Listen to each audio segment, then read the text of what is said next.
Memory. When we were very young, and still trying to make sense of the world around us, our minds struggled to absorb all the diverse information that they received through the five senses, and to organize it in such a way that we could retain it for future use. We gradually learned to lump similar sorts of things into categories under headings for easy access. Eventually, these general categories began to represent an array of variations on a common theme, referred to by a certain name or word. Take trees, for example. Very early on, we began to recognize shapes of light and color which we could distinguish from other visual forms. We knew they existed, but we didn't know how to tell them apart. Finally, someone pointed out a long brown stem with a green bushy top, and called it a tree. They made us repeat the word over and over until the sound became stuck in our mind. Pretty soon, the sound of the word tree became a symbol in our mind for all visual images that had a similar shape and color. As we discovered more and more trees in our world, they were all placed under the same iconic symbol, tree. In the same way, we soon learned to distinguish and then recognize all the visual objects in our environment. They, in turn, were all given words to symbolize their unique characteristics. Symbolizing is a way of simplifying. For the most part, it's necessary for the mind to simplify the great variety of incoming sense data. Mental symbols are nature's way to store an enormous amount of information, knowledge, and understanding within a very limited mind capacity. In other words, creating symbols facilitates the task of dealing with a lot of complex information. When we group a large amount of information under one symbol, like tree, we can then deal with just that symbol without the need to consider the totality or the complexity of what it represents. We have a name for it, and that's enough. The complexity can be devilish, but if we can name the devil, we have defeated him. In other words, we have been able to grab a hold of him in some meaningful way. Any object of consciousness is made up of bits and pieces, called sankharas, that act like pixels on a screen. We don't see the individual pixels. Instead, what we see is a metal object distinct from its background. But the object that we distinguish in this way is, in fact, just a symbol representing the complexity of all the bits and pieces that comprise it. We use such symbols all the time. Our minds are absolutely riddled with them. They are part of the fundamental way we think. We have to use symbols for thinking because the complexity of phenomena is so vast that the mind just isn't capable of holding it all at once. So we focus on certain prominent aspects of every experience and turn those into symbols representing the whole. But these objects are more than just visual images in our lives. They also have a certain emotional impact on us, often associated with the experiences we had in relation to them. Sometimes the experience was positive, sometimes negative, and sometimes neutral. In whichever case, our future perceptions are then colored by an emotional overlay as well. With more time and more experience, the complexity of our perceptions increases. Depending on our emotional state and other conditions, seeing a tree might make us feel happy or frustrated or indifferent. The symbol is still the same, but it has multiple shades of meaning. And because no two individuals are exactly alike in the way they perceive things, the words and symbols that represent those objects may have significantly different meanings from one person to the next. When we are first introduced to a new place, much of what we perceive is unfamiliar. So we begin to look around and observe the general nature of that environment, until we can mentally consign the whole of it to a symbol for convenient future reference. It's like putting all of our observations under one heading in a directory. Then we need only access that heading when we want to refer to that place. There will be a word symbol, but there will also be emotional content within ourselves. Creating symbols is essential, because it frees memory to be used in all sorts of other ways. Otherwise, if we had to remember everything, our brains would have to be enormous to hold it all. But there is also a fundamental disadvantage to mental symbolizing, because, in the end, we tend to deal only with the symbols, and not with the reality. As a matter of fact, we begin to give the symbols a reality that they don't possess. This can very easily be a cause for more delusion. For instance, we take something very complex, like another person, and give that person a name. Our notion of that person revolves around the emotional reaction his name tends to evoke.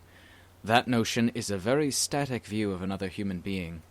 In truth, the reality of human beings is very complex.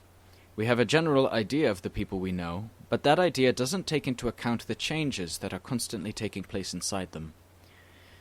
We have symbols for everything, including our emotional states. When a particular emotional state comes up, we recognize it because we remember it under a certain symbolic heading. It's hard to define those internal symbols. Often they are just feelings, but we know them quite distinctly. That is, we know what the feelings symbolize to us. But that doesn't mean that we know their reality. We often think we understand something, when in truth, instead of catching hold of what's really happening, we've merely caught hold of a symbolic representation of it. What actually happens is invariably quite complex. What's really happening is more like a whirlpool of constant change. If we try to resist change and remain static, we will miss the truth every time. If we can just watch it closely, we will see that everything is part of this whirlpool of changing phenomena, so we let it follow its natural tendency. We should try to be aware that there is a vortex of activity occurring in and around us all the time. We experience this, but because our minds are not quick enough to catch up with the constant arising and ceasing of phenomena, we have to reduce the whole lot to something simple enough for our minds to latch onto. Thus we create a symbol. For instance, a motor car. The word motor car is just a symbol. What is a car, actually? It's an assemblage of 100,000 different parts. Nevertheless, we represent it with that one symbol. Similarly, a house is composed of countless bits and pieces. We refer to it as a house because our minds just aren't capable of handling the complexity of what's really there. We just can't hold it all in our minds at the same time, so we have to simplify. The symbols in our minds change and adapt according to circumstances. We have a range of symbols that can adapt to fit different situations. Part of the symbol is the form, part of it is the use, and part of it is the location. Symbols go even further by isolating an object and separating it from the whole of its background. For instance, we identify one tree out of a whole forest. Why do we identify that one particular object as the tree and the rest as the forest? It's just our way of grasping the situation in terms of cause and effect. The same principle applies to internal objects like emotions. We try to get a handle on them by giving them a name. By that token, we think we understand them, but it is important to realize that the naming and labeling of such things does not truly represent their reality. Internal phenomena like emotional states must be carefully observed. We should always be willing to question them within ourselves. We mustn't simply dismiss them by saying, "That's hatred, that's greed." We must look at them as they occur inside. Look at those mental states just the way they are, regardless of what we call them. Try to understand their real nature apart from the name. We should look at the symbols in our minds and try to understand how they distort reality. Being mere symbols, they do not represent the truth. Therefore, they are, in a sense, false. By investigating the symbols, we come to realize that we have views about those mental constructs which we are very attached to. This attachment sets up a tension in the mind based on the possibility that they may fade from memory. Thinking about people and events in the past is a way of refreshing the memory. We do this because we don't want to let go, because we have a lot of attachment to them. I am growing old now, and my memory is not as good as it used to be. I find some advantages in this, because the past seems to be rather vague, so I don't think about it much. Because of that, the attachments are dropping away. Having a fading memory is a disadvantage in some ways, but it also has its good points. The symbols we accumulate to structure the world around us are bound up with the faculty of memory. Memory is a database of all our previous experiences that runs like a continuous thread through the pattern of our mental activity. The data from memory comes in through the 5 senses. It's the senses that tell us what to remember. An enormous amount of our thinking is based on memory. When we see or hear something, we identify it by comparing it to remembered impressions. Our present experience may be associated with external sensations, but those sensations have to be identified and interpreted in the light of past sensations. Once we recognize a particular sensation, we think about it, which again relies on the faculty of memory. For that reason, memory is an essential part of all our perceptions. We can observe how some symbols in our minds tend to fade over time. They may be little used or outdated, but as soon as they start to disappear, up comes our self-identity saying, "I mustn't let that one go." So we begin to think about it, in the process strengthening and re-establishing it in the mind. We refresh our memories by thinking. Quite a lot of our discursive thought is directed towards that aim. We build up our view of the world from the internal sensations we experience. The impressions we receive are stored in memory. We've accumulated an enormous amount of data dating back to when we were children. As we grew up, we became very concerned about learning everything we could about our environment, mainly for the sake of our own security in the shifting landscape of life.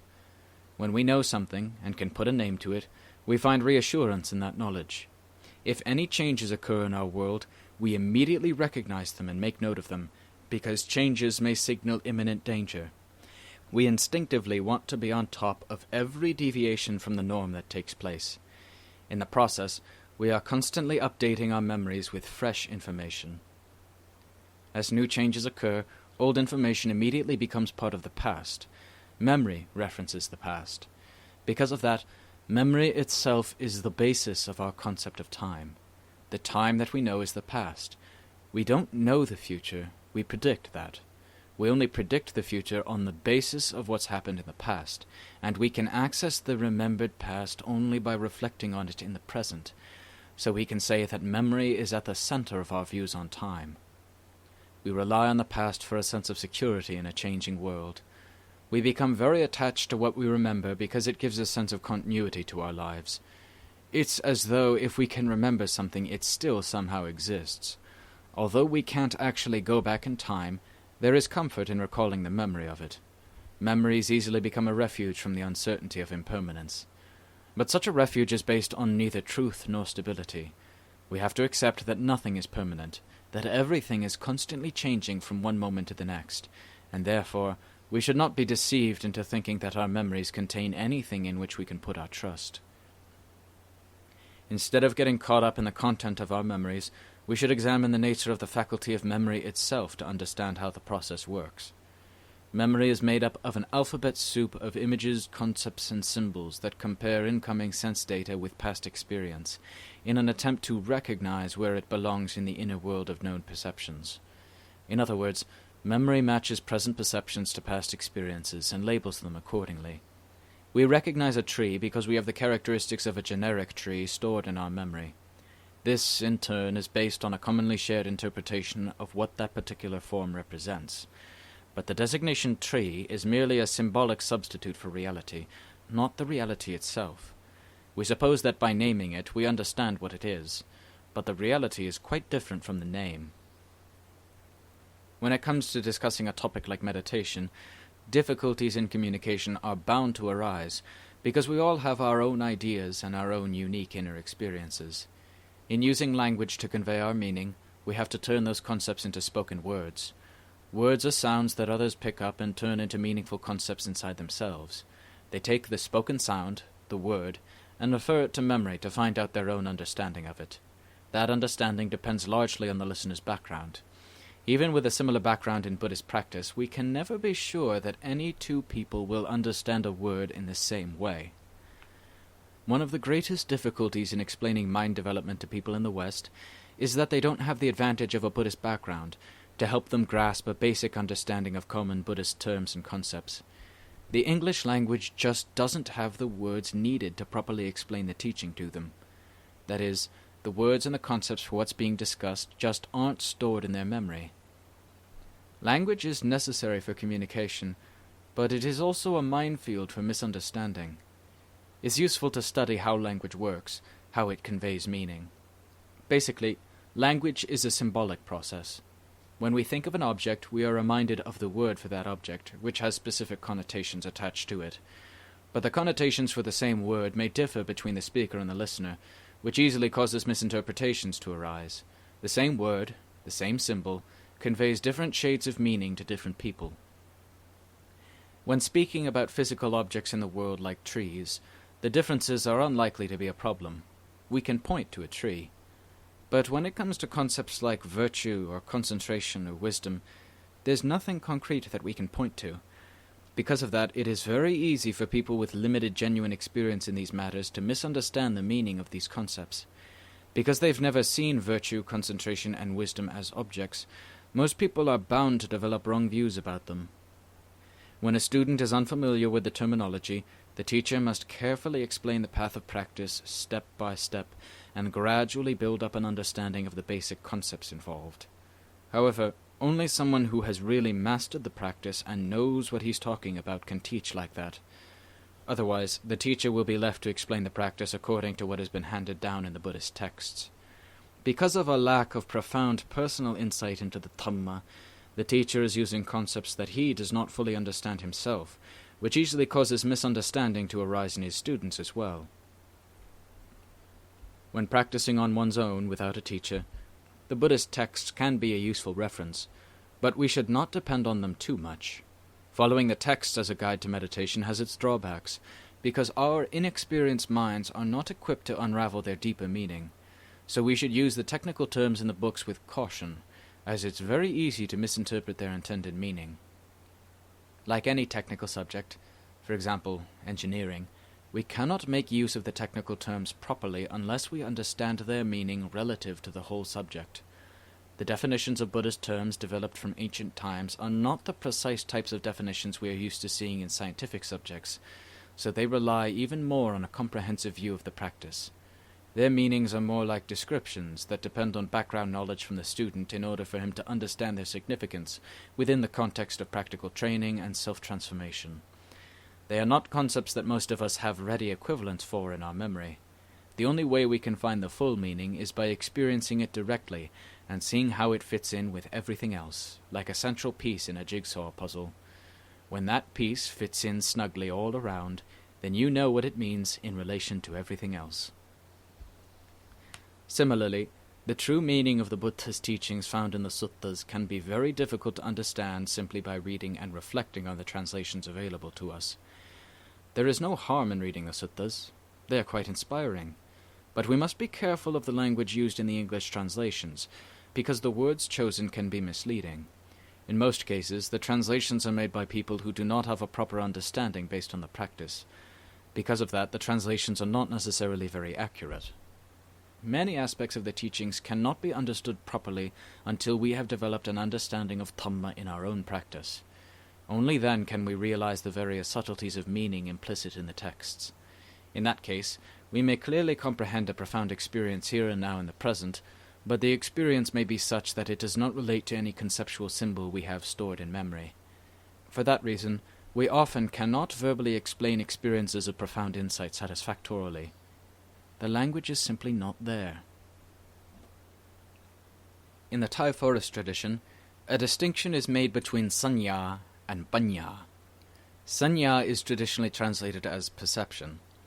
Although that is not entirely incorrect, the best translation of Saññā is memory. Panya is best translated as wisdom. The difference between the two is similar to the difference between appearance and reality, supposition and truth, or intellectual understanding and direct insight. In other words, Saññā is analogous to the intellectual understanding arrived at by thinking, whereas Panya is the direct knowing of essential truths.